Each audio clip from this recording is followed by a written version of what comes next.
Announcement വാഹനം എത്തുമ്പോൾ മുതൽ തയ്യാറെടുപ്പുകൾ ഊർജിതം. പിന്നാലെ മാലകളും ബൊക്കെകളും റെഡിയാക്കി കാത്തുനിൽപ്പ്. വാഹനം നിർത്തുന്നതോടെ തേനീച്ചക്കൂട്ടം കണക്കെ പ്രവർത്തകരും വോട്ടർമാരും പൊതിയുന്നു. ചങ്കു കൊടുത്തും കൂടെ നിൽക്കുന്നവരാണെന്ന് വ്യക്തമാക്കുന്നതായിരുന്നു സ്വീകരണ കേന്ദ്രങ്ങളിലെത്തിയ പ്രവർത്തകരുടെയും വോട്ടർമാരുടെയും ആവേശം. മണിക്കൂറുകൾ കാത്തുനിന്നതിന്റെ പരിഭവമോ പരാതിയോ ഒന്നുമില്ലാതെ കണ്ട മാത്രയിൽ സ്ഥാനാർത്ഥിയുടെ കൈപിടിച്ചു കുലുക്കിയും കെട്ടിപ്പിടിച്ച് നെഞ്ചോട് ചേർത്തും മൂർധാവിൽ മുത്തം നൽകിയുമെല്ലാം അവർ പിന്തുണ വ്യക്തമാക്കി. പ്രായമായവർ കൈ തലയിൽ വെച്ച് അനുഗ്രഹിക്കുന്നതും കാണാം.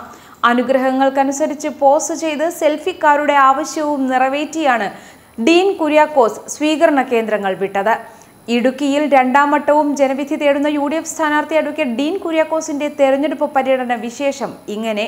രാവിലെ 6:45ഓടെയാണ് മണ്ഡല പര്യടനത്തിനായി ഡീൻ കുര്യാക്കോസ് തൊടുപുഴ വിമലാലയം സ്കൂളിനടുത്തെ വീട്ടിൽ നിന്നും ഇറങ്ങിയത്. കുടയത്തൂർ പഞ്ചായത്തിലെ കോളപ്രയായിരുന്നു ആദ്യ സ്വീകരണ കേന്ദ്രം. DCC പ്രസിഡന്റ് ഇബ്രാഹിം കുട്ടിക്കലാർ സ്വീകരണ പരിപാടി ഉദ്ഘാടനം ചെയ്തു. റോഷി അഗസ്റ്റിൻ MLA, കേരള കോൺഗ്രസ് ജില്ലാ പ്രസിഡന്റ് പ്രൊഫസർ MJ ജേക്കബ്, ജില്ലാ UDF ചെയർമാൻ S അശോകൻ തുടങ്ങി ഏതാനും പേർ ആശംസകൾ നേർന്നു. പിന്നാലെ സ്ഥാനാർത്ഥിയുടെ നന്ദി പ്രകാശനവും. കാർഷിക മേഖലയിലെ വിഷയങ്ങൾക്ക് പരിഹാരമുണ്ടാക്കാൻ രാഹുൽ ഗാന്ധിയുടെ കരങ്ങൾക്ക് ശക്തി പകരാൻ ഫാസിസ്റ്റ് ശക്തികളിൽ നിന്നും രാജ്യത്തെ രക്ഷിക്കണം. ഇഷ്ടമുള്ള വസ്ത്രം ധരിക്കാൻ, ഇഷ്ടമുള്ള ആഹാരം കഴിക്കാൻ, ആചാരാനുഷ്ഠാനങ്ങളിൽ വിശ്വസിക്കാനുമുള്ള മൗലിക സ്വാതന്ത്ര്യം സംരക്ഷിക്കാൻ ഐക്യജനാധിപത്യ മുന്നണിയെ വിജയിപ്പിക്കണമെന്ന് ഡീൻ പറഞ്ഞു. എങ്ങനെയാണ് ഈ തെരഞ്ഞെടുപ്പിലെ ഈ പ്രചാരണ ഘട്ടത്തിലെ നേട്ടങ്ങളും കോട്ടങ്ങളും ഒക്കെ താങ്കൾ വിലയിരുത്തുന്നത്? തെരഞ്ഞെടുപ്പിൻ്റെ ആദ്യഘട്ടം മുതൽ UDFന് ലഭിക്കുന്ന മുൻതൂക്കം ഈ അവസാന ഘട്ടത്തിലും യാതൊരു കോട്ടവും തട്ടാതെ ലഭിച്ചുകൊണ്ടിരിക്കുന്നു. എല്ലായിടത്തും വർദ്ധിച്ച ജനപങ്കാളിത്തം, അതുപോലെ വലിയ വലിയ സ്വീകരണങ്ങൾ. ഐക്യജനാധിപത്യ മുന്നണിയിൽ ജനങ്ങൾ വിശ്വസിക്കുന്നു ഈ തെരഞ്ഞെടുപ്പിൽ എന്ന് തെളിയിക്കുന്നതിൻ്റെ സൂചനകളായി ഈ കാര്യങ്ങളൊക്കെ നമുക്ക് കാണാൻ കഴിയും. അപ്പോൾ വർദ്ധിച്ച ജനമുന്നേറ്റം ഇവിടെ ഇടുക്കിയിൽ ഉണ്ടായിരിക്കുന്നു. അതെല്ലായിടത്തും പ്രകടമാണ്.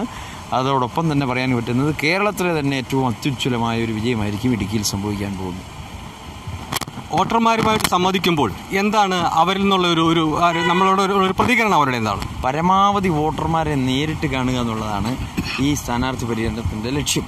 അപ്പോൾ ഇടുക്കി പോലെ വിശാലമായ ഒരു പാർലമെൻറ്റ് മണ്ഡലം, 85 മണ്ഡലങ്ങളുള്ള ഈ വിശാലമായ ഭൂപ്രദേശത്ത് ഒരു തവണയിൽ കൂടുതൽ എത്തിപ്പെടാൻ പറ്റുക എന്ന് പറയുന്നത് അസാധ്യമാണ്. നമ്മൾ പോലും ചിന്തിച്ചാൽ പോലും ചിലപ്പോൾ നടക്കത്തില്ല. അപ്പോൾ അത്തരമൊരു സാഹചര്യത്തിൽ കിട്ടുന്ന സാധ്യതകൾ പരമാവധി പ്രയോജനപ്പെടുത്തുക എന്നുള്ളതാണ്. അത് പ്രയോജനപ്പെടുത്തിക്കൊണ്ട് പരമാവധി വോട്ടർമാരെ നേരിട്ട് കാണാൻ വേണ്ടി ശ്രമിക്കുന്നു. ഇപ്പോൾ അവരുടെ പ്രതികരണം നേരിട്ട് മനസ്സിലാക്കാൻ കഴിയുന്നുണ്ട്. അതായത് ഞാൻ കഴിഞ്ഞ തവണയും മത്സരിച്ച ഒരാളാണ്. കഴിഞ്ഞ തവണ നമ്മൾ ഫീൽഡിൽ പോകുമ്പോൾ കിട്ടുന്ന ഒരു റെസ്പോൺസും ഇത്തവണ കിട്ടുന്ന ഒരു പ്രതികരണവും തമ്മിൽ അജഗജാന്തരം വ്യത്യാസമുണ്ട്. ജനങ്ങൾ ഐക്യജനാധിപത്യ മുന്നണിക്കൊപ്പമാണ് എന്ന് തെളിയിക്കുന്ന തരത്തിലാണ്. കാരണം അവരുടെ ജീവിതാനുഭവങ്ങളൊക്കെ ശരിയായ രാഷ്ട്രീയത്തിലേക്ക് ഇടുക്കിക്കാരെ മടക്കി കൊണ്ടുവരാൻ സഹായിച്ചിട്ടുണ്ട്. എന്ന് വെച്ചാൽ തെറ്റിദ്ധാരണകൾ പറഞ്ഞു പടർത്തി ഇല്ലാത്ത കഥകളെല്ലാം നാട്ടിൽ പാട്ടാക്കി മാറ്റി കസ്തൂരി രംഗൻ റിപ്പോർട്ടിൻ്റെ പേരിൽ കുറ്റം ചാർത്തിയാണ് ഐക്യജനാധിപത്യ മുന്നണി കഴിഞ്ഞ തവണ അവർ പരാജയപ്പെടുത്തി. പക്ഷേ ഇന്നും അന്തിമ വിജ്ഞാപനം പുറപ്പെടുവിച്ചിട്ടില്ല. അപ്പോൾ അതിന് ഉത്തരവാദിത്തം ആർക്കാണ്? ജനങ്ങൾ സ്വയം ചിന്തിക്കുന്നുണ്ട്. കർഷക ആത്മഹത്യകൾ വീണ്ടും തുടരെ ഉണ്ടായിക്കൊണ്ടിരിക്കുന്നു. ഒരു പ്രളയം മനുഷ്യനിർമ്മിതമായി പ്രളയം സാധ്യമാക്കി, പ്രളയം ഉണ്ടാക്കി, ആളുകളെ കൊന്നൊടുക്കിയ ഒരു സർക്കാർ വീണ്ടും അതിനുശേഷം പ്രകൃതിക്ഷോഭം ഉണ്ടായതിനു ശേഷം ജനങ്ങളെ പുനരധിവസിപ്പിക്കുന്ന കാര്യത്തിൽ ഉൾപ്പെടെ കാണിച്ചിട്ടുള്ള അനാസ്ഥ, വീടുകൾ നഷ്ടപ്പെട്ടവർക്ക് വീടും അതുപോലെ കൃഷിസ്ഥലങ്ങളും ഒക്കെ തന്നെ പകരം നൽകാൻ നാളിതുവരെയും തയ്യാറായിട്ടില്ല. ഇപ്പോൾ ഈ സഞ്ചരിക്കുന്ന തൊടുപുഴ അസംബ്ലി നിയോജകമണ്ഡലത്തിലെ വെള്ളിയാമറ്റം പഞ്ചായത്ത് ഈ ജില്ലയിൽ ആദ്യത്തെ ഉരുൾപൊട്ടലൊക്കെ ഉണ്ടായത് ഇവിടെയാണ്, ഈ പ്രദേശത്താണ്. അടുത്ത സ്വീകരണ കേന്ദ്രം കുടയത്തൂരായിരുന്നു. തുടർന്ന് കാഞ്ഞാർ, ഇലപ്പിള്ളി, മൂലമറ്റം, കുരുതിക്കളം, കുളമാവ് എന്നീ കേന്ദ്രങ്ങളിലും സ്വീകരണം ഏറ്റുവാങ്ങി ഡീൻ മുന്നോട്ട് തന്നെ. മുൻ നിശ്ചയപ്രകാരം 9:45 കുളമാവിൽ എത്തേണ്ടിയിരുന്നത്. എന്നാൽ ഇവിടെ എത്തിയപ്പോഴേക്കും 11 മണി കഴിഞ്ഞിരുന്നു. കുളമാവിൽ ആവേശോജ്വലമായ സ്വീകരണമാണ് സ്ഥാനാർത്ഥിക്ക് ലഭിച്ചത്. സ്വീകരണത്തിനുള്ള മറുപടി പ്രസംഗത്തിൽ ആനുകാലിക രാഷ്ട്രീയവും പ്രളയവും കർഷക ആത്മഹത്യയുമെല്ലാം വിഷയമായി. അടുത്ത സ്വീകരണ കേന്ദ്രം കോഴിപ്പള്ളിയായിരുന്നു. ഇവിടെ വാഹനത്തിൽ നിന്നും ഇറങ്ങി ചെണ്ടമേളത്തിനൊപ്പം അല്പദൂരം നടന്നാണ് സ്ഥാനാർത്ഥി സ്വീകരണ കേന്ദ്രത്തിലെത്തിയത്. ആദിവാസികളടക്കം ചെറിയൊരു ജനക്കൂട്ടം പൂക്കളും മാലകളും ബൊക്കെകളുമൊക്കെ നൽകി സ്ഥാനാർത്ഥിയെ വരവേറ്റു. വോട്ട് തേടിയപ്പോൾ കൂട്ടത്തിലെ 2 പെൺകുട്ടികൾ സെൽഫിക്കായി അനുമതി തേടി. അതിനെന്താ എന്ന് ചോദിച്ച് സ്ഥാനാർത്ഥി സമ്മതം മൂളിയപ്പോൾ പെൺകുട്ടികൾക്കും സന്തോഷം. ഉടൻ ഉഗ്രൻ പോസ് ക്ലിക്ക് വീണ്ടും പ്രചരണ വാഹനത്തിലേക്ക്. യാത്ര അടുത്ത സ്വീകരണ കേന്ദ്രമായ നാളിയാനിയിലേക്ക്. കനത്ത ചൂടിനെ വകവയ്ക്കാതെ ഇവിടെയും പ്രവർത്തകരും അനുഭാവികളും കാത്തുനിന്നിരുന്നു.